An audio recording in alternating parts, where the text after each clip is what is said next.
everyone. My name is Sachman Singh.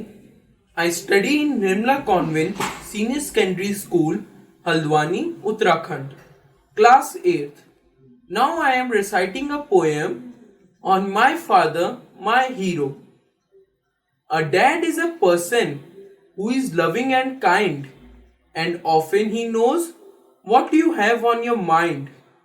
He is someone who listens, suggests, and defends.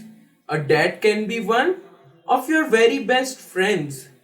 He is proud of your triumphs, but when things go wrong, a dad can be patient and helpful and strong. In all that you do, a dad's love plays a part. There's always a place for him deep in your heart. And each year that passes, you are even more glad, more grateful, and more proud just to call him your dad. Thank you, Dad, for listening and caring, for giving and sharing, but especially for just being you. Happy Father's Day.